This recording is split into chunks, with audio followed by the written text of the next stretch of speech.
આજે સિંધી સમાજ માટે અને તમામ ભાવનગરીઓ માટે ખૂબ દુઃખદ સમાચાર છે।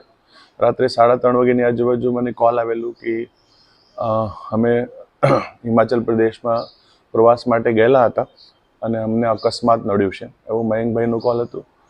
તો તાત્કાલિક મેં હિમાચલ પ્રદેશ તંત્ર સાથે ડિઝાસ્ટર સાથે વાત કરીને તે લોકોને સ્થળે સુવિધાઓ મળી લે અને સારવાર મળી લે તેના માટે વાત કરી।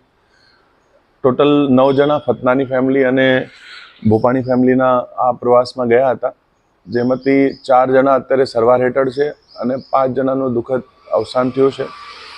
સમાજમાં ખૂબ દુઃખ છે, પણ હિમાચલ પ્રદેશના તમામ તંત્રે અને અત્યારે ગુજરાત પ્રદેશમાં પણ જ્યારે અમે અમારા સ્થાનિક ધારાસભ્યશ્રી, શહેર અધ્યક્ષશ્રી અને મંત્રીશ્રીઓને વાત કરી, એટલે મંત્રીશ્રીઓ અને શહેર અધ્યક્ષશ્રી તમામ પ્રદેશના આગેવાનોએ ખૂબ સારી રીતે અહીંયા મદદ કરવાનું આશ્વાસન આપેલું છે અને મદદ કામ ચાલુ પણ થઈ ગયું છે।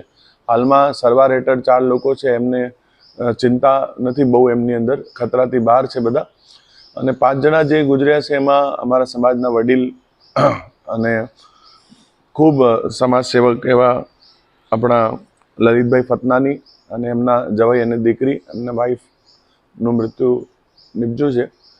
અને હાલમાં અત્યારે સમાજના લોકો સ્થળે પહોંચવા માટે નીકળી ચૂક્યા છે।